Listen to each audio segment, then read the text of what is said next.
How's it going, everyone, and welcome back to Rangers Rundown. We've had a couple days to cool off, get over the loss to the Tampa Bay Lightning, who have now just lost Game 1 to the Colorado Avalanche, so go Avs. If they can sweep the Lightning, that would be great, but as long as they win, I think Rangers fans will be happy, at least some of us. There's an argument that you should be rooting for the team that beats you, because that way if they win the Stanley Cup, at least you lost to the team that won the Stanley Cup, but go Avs. I just want to quickly go over these playoffs and highlight the good things that happened. We'll talk about some of the bad things that happened as well, but I do want to leave this season with a good taste in my mouth instead of a bad taste, because a lot of good things went well that I think have been overshadowed recently with some of the things that came out of the exit interviews. But we'll talk about that in a second. Let's just quickly run through what just happened over the last couple weeks. So, Game 1, we lose that triple overtime to the Penguins, 3-4. Game 2, we come back with a vengeance, however, and we win 5-2. So, series is tied 1 apiece. But then Games 3 and 4, Shesterkin gets pulled both times. So, Georgiev gets a little bit of playoff time, but that's the only playoff time Georgiev would see in these playoffs are in Games 3 and 4. One of which the loss did go to Georgiev because he was in net when the game-winning goal was scored. So down here when you see the stats, Shesterkin, his record is 10-9, but the Rangers played 20 games. One of those losses did go to Georgiev. So they get pummeled 4-7, then they get even more pummeled 2-7. But then history is made. History is made. Game 5, Rangers win 5-3. Game 6, Rangers win 5-3. Game 7, Artemi Panarin is the hero of this first series against Pittsburgh, scoring the overtime series-winning goal, coming back from being down 3-1. The first time in NHL history a team has come back to win after being down 3-1, where they were losing each one of those games. So the Rangers came back from losing to win Game 5, Game 6, Game 7 to win the series. Then they're off to Carolina, and they lose Games 1 and 2. The first game, they probably should have won. A late goal by Aho sends them to overtime, and then Lindgren tips it into his own net in overtime. So Carolina comes back, wins Game 1. Not a problem. Short memory, we move on to Game 2. Rangers get shut out 0-2. And it's at this point, if you go back and rewatch the video, I was depressed. I was doom and gloom. I said, the playoffs are over. Carolina's going to sweep us. But Games 3 and 4, we come back to MSG, and the Rangers win 3-1, and then 4-1. So Carolina, a team that was just awful on the road, proved it in Games 3 and 4. The series is tied 2 games apiece. We go back to Carolina in Game 5, and we lose 1-3. Not a problem. They're down 3-2. Rangers play better when they're losing the series. Apparently, Game 6 back in MSG, we pummel them 5-2. And then in Game 7, a must-win on the road for the Rangers, and they pull it off with a staggering 6-2 win against the Carolina Hurricanes. This is now 14 games played in 28 days, 29 days, something like that. So we start the Tampa Bay Series.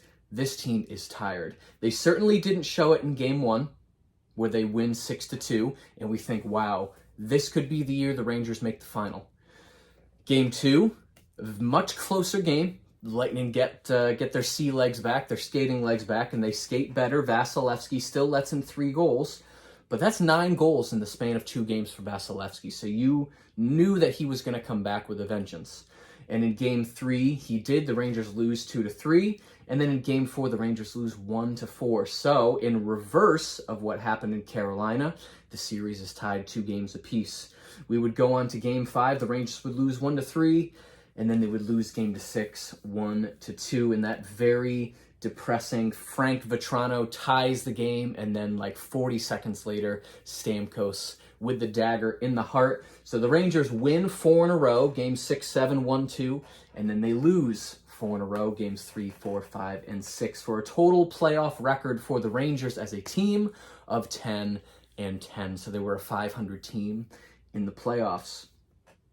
Interestingly enough, if you look at this, so if you split a 7-game series into 3 sections, Games 1 and 2, Games 3, 4, and 5, and then games 6 and 7. The Rangers in games 1 and 2 of a series played 500 hockey. So overall, they were 500 in the playoffs. Games 1 and 2, pretty straightforward Rangers. If you look at games 3, 4, and 5, look at those 9 games. The Rangers lost 6 and only won 3. So the Rangers are a 500 team to start a series, but in the middle of a series, they start to flounder and they're below 500. But in games 6 and 7, they won 4 and they only lost once. Now that one game ended the series. If they won that game, who knows what would have happened in game 7. But even if they won game 6 and lost game 7, that's still 5 wins and 1 loss instead of 4 wins and 1 loss. So Rangers, 500 to start a series, under 500 in the middle of a series. But at the end of a series, this Rangers team, they're batting 800. 4 for 5 in games 6 and 7. That is not too shabby at all. This team, they made it close with a Tampa Bay team that was steamrolling them. They put up a fight even though most of the players on the Rangers were injured and extremely exhausted. Let's get into some player stats, though. Leading the team in playoff points was Zibanejad, 20 games. He played everything. 10 goals, 14 assists, 24 points, and his plus-minus was 0.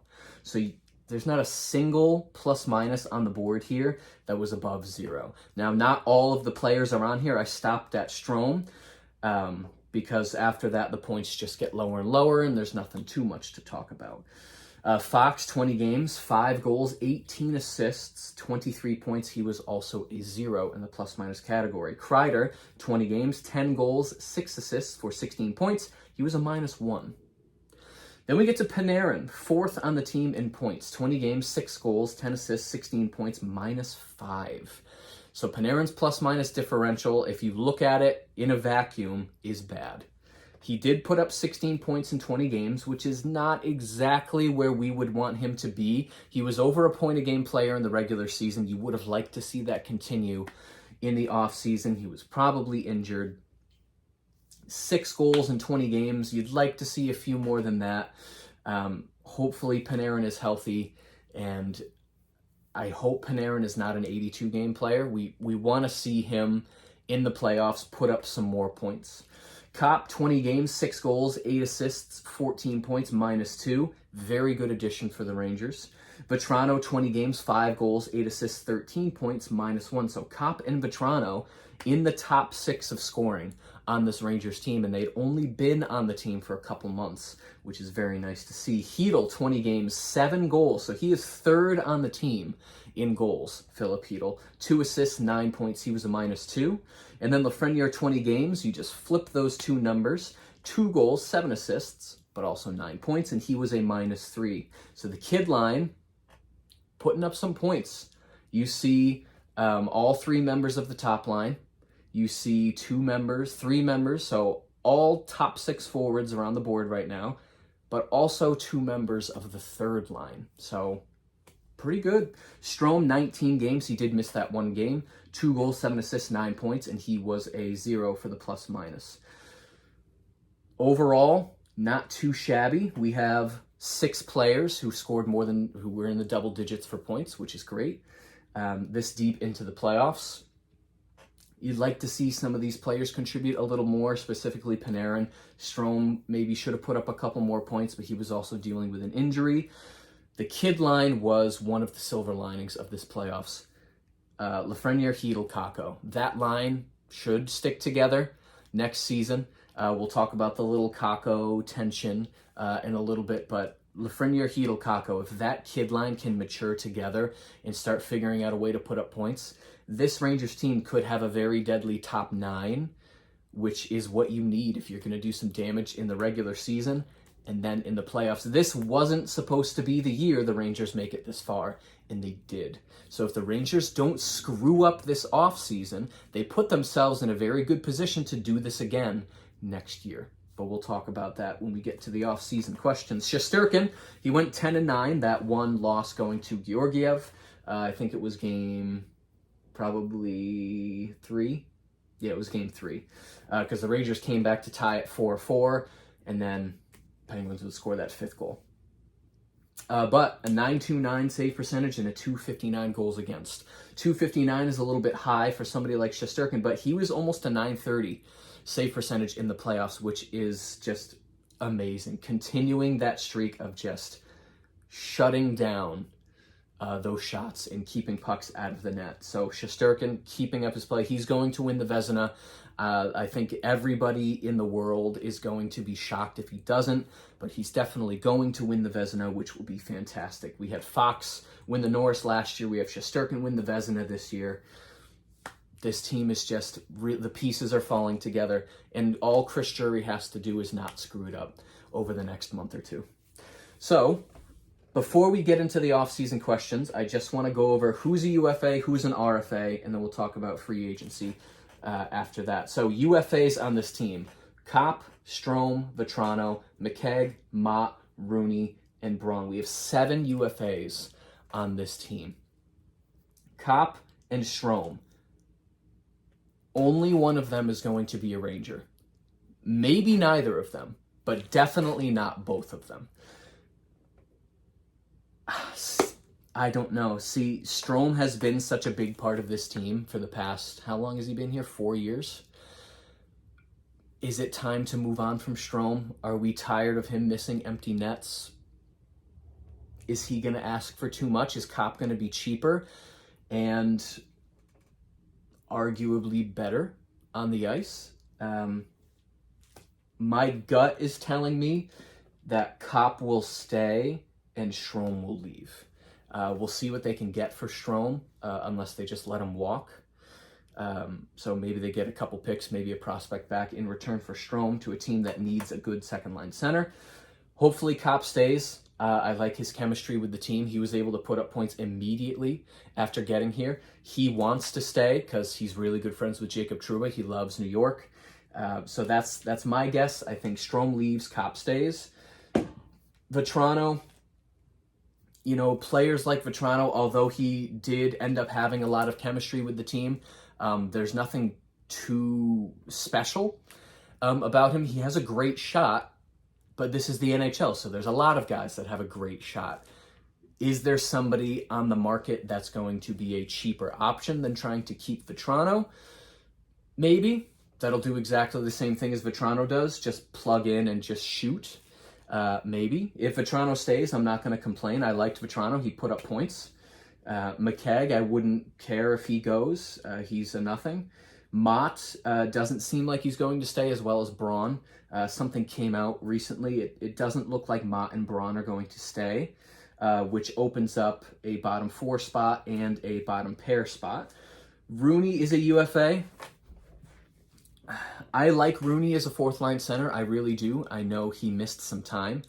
But I do like him as a fourth-line center. He's one of those gritty guys that's going to do whatever it takes to grind down the top players of the other team.